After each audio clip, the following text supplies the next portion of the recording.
Hi everyone, welcome to today's lesson.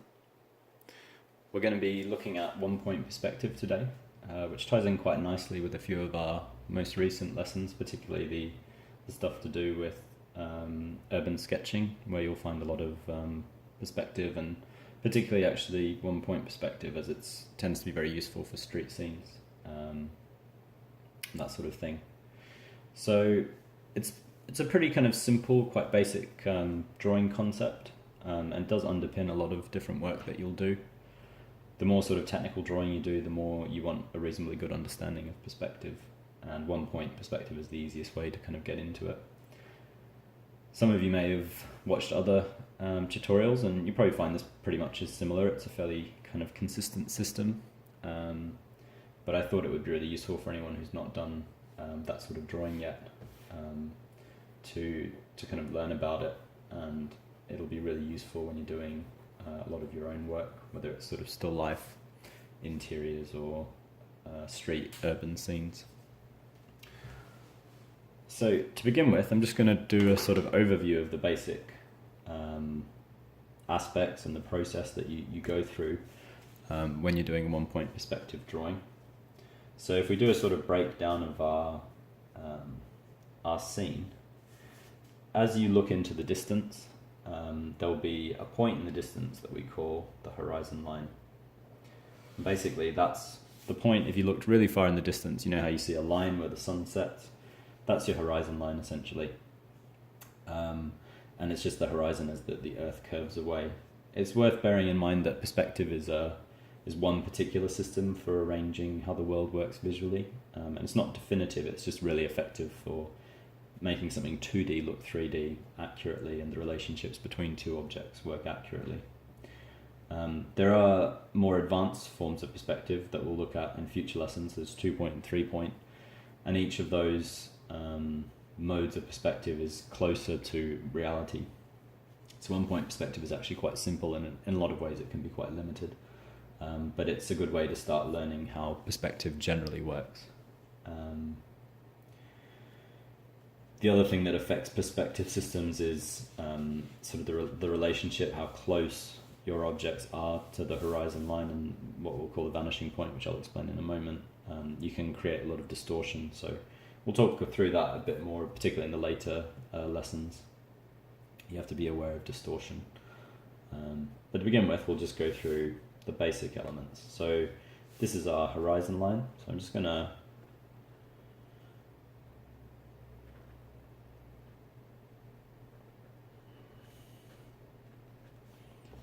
make a note of all the different aspects of the drawing. So that's our horizon line. Now on the horizon line, we're going to choose a vanishing point. And this is a really important part of the whole system. So the vanishing point is somewhat arbitrary, but it's the point at which all of our lines from the objects at the front converge, to give the sense of the object diminishing in size as it goes away. So that's our vanishing point. Now we've got our horizon line and our vanishing point. So once we have that established, we can basically start drawing objects in perspective. So today I'm just going to be looking at drawing cubes in perspective, so different shapes of cubes. We've got, basically we want to start with the near edge of the cube to the vanishing point. So we're going to place our cubes on either side of the vanishing point. So the near side will be the first part of the cube. We've got our line here, and we'll draw the front of the cube, which is just going to be a square. So basically you're just drawing a square on the paper, and just for emphasis I'll make that a bit darker.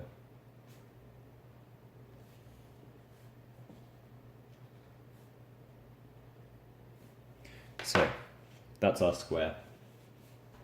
Now we know that for it to be a cube it has to have 8 sides, and not all sides will be visible, but we would, in this situation, we're looking down on the square because the horizon line is above.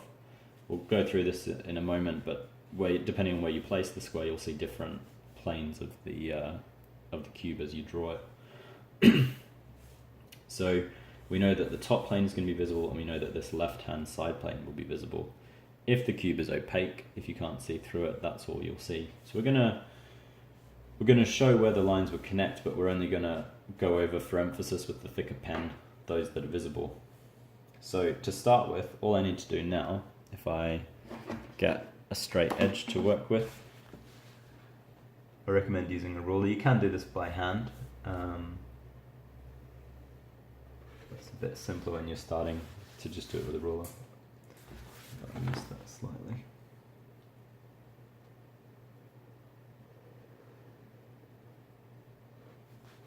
So we've got one line going to that corner, and then another line going to this corner.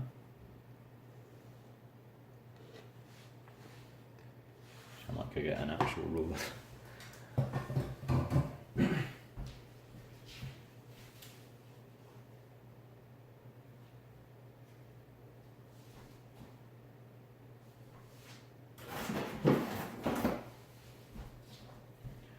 Things a bit simpler. So I've got another line that goes to this corner, then we'll draw a third line that runs like this, and finally we'll do one to this top corner, like that. So now I've pretty much got all of the different lines that are all converging back to the vanishing point. The reason it's called the vanishing point is because that's the point at the horizon at which everything is diminished to such a small size that it's basically exactly the same size. So all these objects, if they all were really long trains or something moving into the distance, eventually the train would get so far that you couldn't see it. So it's called the vanishing point because quite literally everything vanishes at that point. So you don't have to worry too much about stuff that far away generally when you're doing these drawings. You just need to know how everything relates to it, and everything relates in the sense that it converges, all the lines converge back to that point. So you always use that as your point that you measure your lines out of, or you draw your lines out of, to any point on an object that you're drawing in perspective. So now that we've got our vanishing point, we can see our lines converging, we can decide how deep this box will be. So I'm just doing this by eye, I'm not trying to make it a perfect cube, but I'm going to say the back edge of the box is here. Now, this line works on the converging plane here, so we've now got one panel of the cube converging away from us. This line will then travel across parallel, so all our lines to do with the cube are parallel, and all the lines going back to the vanishing point are converging. So that's important to remember. Anything on this flat plane moving away, or this plane that's kind of facing us, moving towards the vanishing point, everything stays perpendicular. Anything on these planes moving away from us, back into the distance, they converge. So I know that I'm going to now draw a shape where these lines mimic each other. And I'm just doing it with dotted lines because, as I say, this would only be visible, this dotted line, if the cube was glass, or if it was just made of metal or something like that. But what we actually would see are these thicker lines. So you can see I've now got my back shape. So if I emphasize these lines,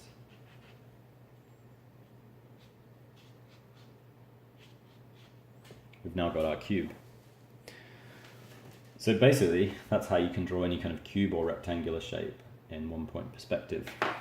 So I'm just going to go through that again, do it a little bit more quickly this time.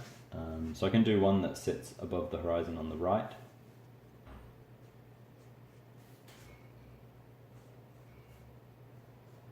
So it's hovering up there. So if you remember the process, we are working from the four corners of the square. We want all of our lines to converge back to this single vanishing point.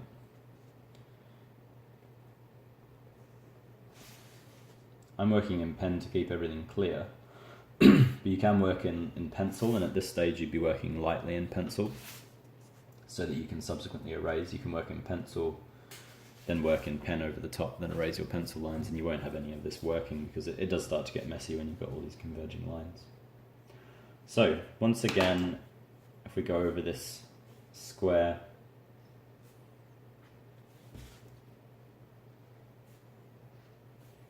we've got our square hovering up here above the vanishing line. So this one kind of looks like it's up in the air, whereas this one feels like it's actually sitting on resting on the ground. If we imagine that we're kind of standing up here, looking into this scene, this feels like it's weighted on the ground, whereas this one's floating up. So we've got our front cube, and again I can draw, usually the easiest one to draw is this this side line, so I'll use that as my starting point, and then I can just emphasize that a little bit. So you can see we've got this side panel, and from these points here that we've found, this straight line that's parallel to the front of the cube lies along the converging vanishing point lines. So we're then going to draw a line that's parallel to this bottom. Just lightly sketch that in. Then another that's parallel to this top line, and one that's parallel to this back line, or the front line as well. So again, we're going to be drawing it as an opaque cube. So if I emphasize the parts of the cube still visible,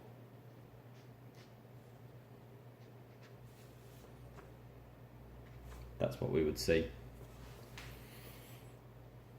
So you can see this cube kind of hovering up in space, feels about the same size as the other one, maybe a little bit further behind. If I wanted to, just as a quick example, draw more cubes along the same line as though maybe they're kind of buildings moving into the distance, we can really quickly sketch some in. We've already got these points established, so it's fast to do so.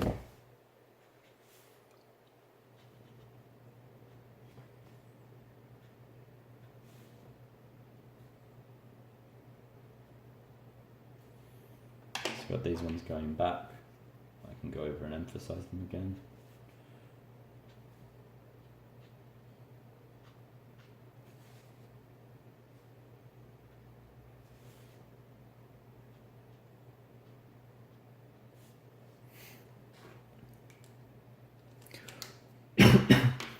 So that's a way, if you needed to, say, draw buildings in a row, that's quite effective. The other thing I'm going to do is draw another cube, front face of a cube that's straddling the middle of the vanishing point. So in both of these instances, each cube is on either side of the vanishing point. But I'm going to draw a kind of squat rectangular box here that sits in the middle. So again, we're going to draw to all of these four corners of the rectangle. So we'll draw up to there, to here,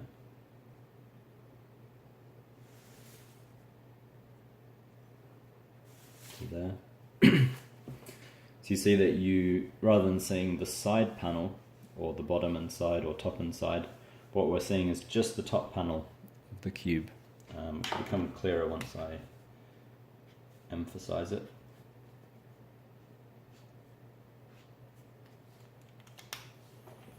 So again, working parallel to those lines, but converging back to the vanishing point.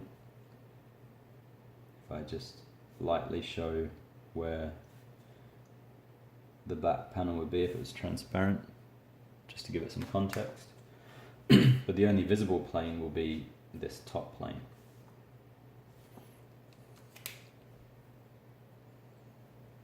And I'm just going to really quickly do one up here. So we've got kind of a, so we're going to put one up here,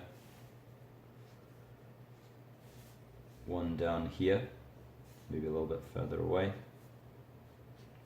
I just want to fill the whole space and just go over the process again, because I think with perspective the best thing to do is to just practice with it.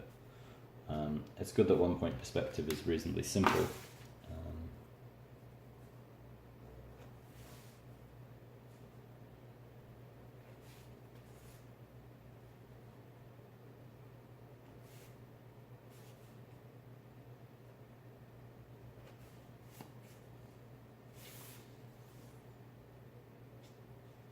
So drawing my parallel lines, and then from there we can connect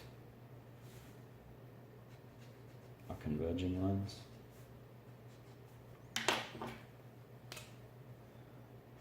And go back over for emphasis.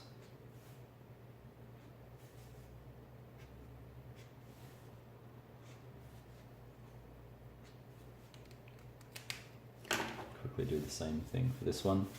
Now you will find as you kind of do more perspective, you can do stuff by hand. So if you notice, if you just kind of, you're quite close in, I know generally that this line is traveling in this direction. You don't need a ruler. If you're confident right from the beginning, just by doing it by eye, particularly if you're using pencil or something, or you're using a pen quite lightly like this, it's totally fine to just eyeball it. You'll be able to get a bit more done if you work that way. So just go over these lines again. So you can see the space is starting to get quite full with boxes. And this is pretty much all you need to do in terms of exercises for this lesson. We just want to keep it really simple. At the moment we're just looking at how do you form a basic rectangle. You can go a lot more complex, so as a slightly more advanced little exercise, if I draw a new vanishing point and horizon line down here, I'll just quickly go through an example of a more complex form. So let's say we've got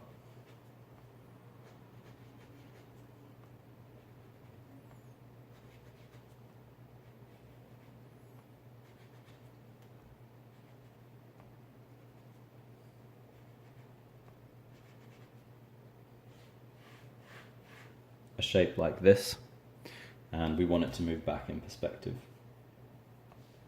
The process is the same, we just have more points to work from. So again, all of these points will converge back to the vanishing point. It's exactly the same system. So everything travels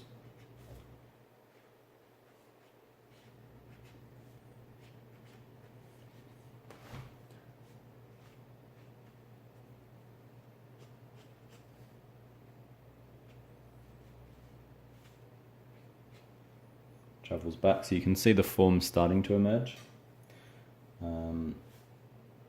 We've got all of our converging points that are visible now. So these ones aren't visible, they travel behind the object. So I can start blocking in our parallel line. So if I decide it's going to be this deep, the object, so I've got a parallel line for that one, then we see it kicks back, one that goes straight down there, another that goes across, another one that goes straight down, and you can see that form's already emerged. So it seems complex, but it's actually not too bad once you get into it. So let's go over and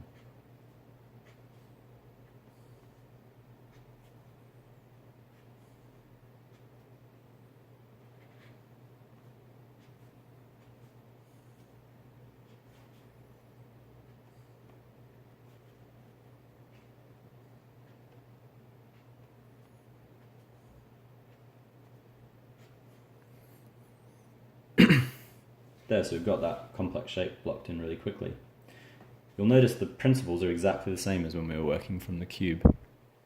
So with the cubes or the rectangles, we were just working with a simple rectangular shape as our starting point. Here you can work with a much more complex shape. But you're just doing the same thing, you just have more points to measure from. it can get a little bit confusing, so I kind of limit it as you're beginning just to working from these cubes, doing a lot of them. I'd say at least kind of like 6 to 10, then maybe trying a few more complex shapes before moving into more advanced perspective. But the main thing is to get to a point where you're kind of thinking conceptually in a perspectival space. So if you're working on something like an urban sketch, where you're working from a lot of buildings all at once, you have some kind of system to hang your space on. So the streets will all converge in this way back to a vanishing point. So you're thinking about how all the shapes converge back to this single point. And you don't necessarily, when you're sketching quickly, you don't have to draw the vanishing point or the horizon line. You can just kind of eyeball it. But it's good to have this sort of thing in the back of your head as you're working, because it gives a bit more structure to what's going on. But yeah, that's pretty much it for this week. So I'll be uploading a supporting document to this video and an exercise as well. The exercise basically just being what I did today, so you needn't necessarily read the exercise sheet if you have a reasonably good grasp of how this worked. Just get going in a little sketchbook or some paper. Yeah, that's pretty much it. And then in the next few weeks, we'll be starting to do some 2-point and then 3-point perspective with some extra lessons. So once you've got to grips with this, you can move into more complex perspective. And yeah, that's pretty much it. So thanks for watching. As always, subscribe to this channel for this and more videos. And follow the link through to OCAD Studio, and you can sign up and get personal tutorials from myself and a range of other tutors. Specialist tutors, which will help with any of these projects that you're working on. But otherwise, I'll see you guys soon.